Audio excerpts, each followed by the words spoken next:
Sebelumnya bismillahirrahmanirrahim. Assalamualaikum warahmatullahi wabarakatuh. Perkenalkan, nama saya Muhammad Rafiq Romadoni, NIM D600 2174. Perkenalkan, nama saya Ani Mariani dengan NIM D600210077.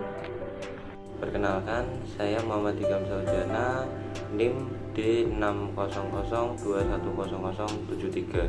Perkenalkan, nama saya Randia Magdalena dengan NIM D600210076.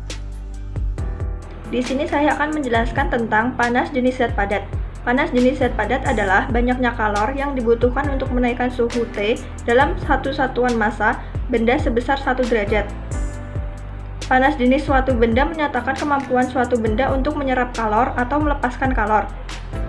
Semakin besar panas jenis suatu benda, semakin kecil kemampuan benda tersebut menyerap atau melepaskan kalor. Semakin kecil panas jenis benda, semakin besar kemampuan benda tersebut menyerap atau melepaskan kalor.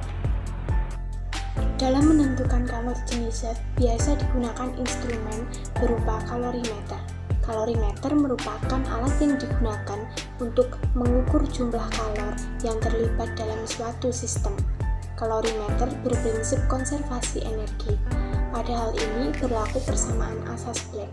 Asas Black menyatakan bahwa apabila dua jenis zat A dan B yang temperaturnya berbeda, maka setelah dicampurkan, zat yang bertemperatur lebih tinggi akan melepas kalor. Sedangkan benda yang bertemperatur lebih rendah akan menerima kalor secara terus-menerus. Di sini saya akan menjelaskan tentang contoh eksperimen panas jenis zat padat. Pada eksperimen kali ini kita membutuhkan beberapa alat atau bahan-bahan, yaitu yang pertama adalah dua buah benda dengan massa yang sama tetapi memiliki bahan yang berbeda. Contohnya besi dan aluminium. Dan yang kedua adalah pemanas air atau pemasak air. Dan yang ketiga kita membutuhkan kalorimeter. Dan yang terakhir kita membutuhkan dua buah termometer. Untuk step-stepnya adalah yaitu yang pertama, masukkan dua buah benda tersebut ke dalam pemanas air selama kurang lebih 10 menit. Setelah 10 menit atau sembari menunggu 10 menit, kita melakukan step selanjutnya, yaitu memasukkan air ke dalam dua buah kalorimeter dengan berat atau dengan banyak 100 ml. Dan ketika air tersebut sudah masuk ke dalam kalorimeter, step selanjutnya adalah mengukur suhu air tersebut menggunakan termometer. Dan ketika sudah 10 menit atau benda tersebut sudah panas, step selanjutnya yaitu memasukkan benda tersebut ke dalam dua buah kalorimeter tersebut. Kemudian ketika sudah dua buah benda kalorimeter tersebut sudah terisi, kemudian step selanjutnya yaitu kembali mengukur suhu air dengan termometer.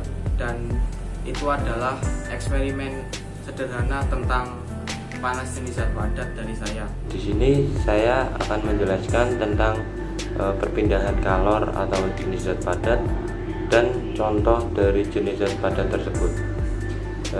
Kalor merupakan panas yang bisa berpindah dari benda yang memiliki kelebihan kalor menuju benda yang kekurangan kalor. Kalor biasanya dinyatakan dalam suhu. Perpindahan kalor berpindah melalui 3 cara, yaitu konduksi, konveksi, dan radiasi.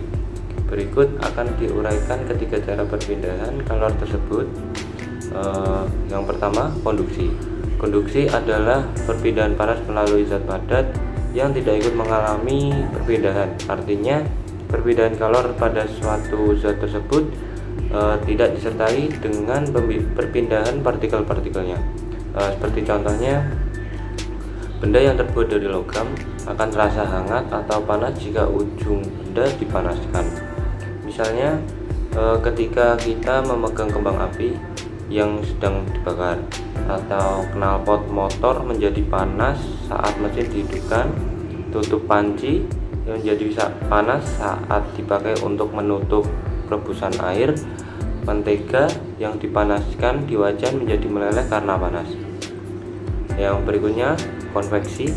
Konveksi adalah perpindahan panas melalui aliran zat perantaranya ikut berpindah. Jika partikel berpindah dan mengakibatkan kalor merambat, terjadilah konveksi terjadi pada zat cair dan gas atau udara atau angin. Contohnya gerakan naik dan turun air ketika dipanaskan, gerakan naik dan turun kacang hijau, kedelai dan lainnya ketika dipanaskan, terjadinya angin darat dan angin laut, gerakan balon udara, asap cerobong pabrik yang menembung tinggi. Yang ketiga adalah radiasi. Radiasi adalah perpindahan kalor tanpa zat perantara merupakan radiasi. Perpindahan panas tanpa zat perantara biasanya disertai cahaya. Contoh radiasi yaitu panas matahari sampai ke bumi walau melalui ruang hampa. Yang kedua, tubuh terasa hangat ketika berada di dekat sumber api. Yang ketiga, menetaskan telur unggas dengan lampu. Yang keempat, menjadi kering ketika dijemur di bawah terik matahari. Sekian itu penjelasan dari saya. Bila ada salah kata maupun perbuatan, mohon dimaafkan. Sekian, terima kasih. Assalamualaikum warahmatullahi wabarakatuh.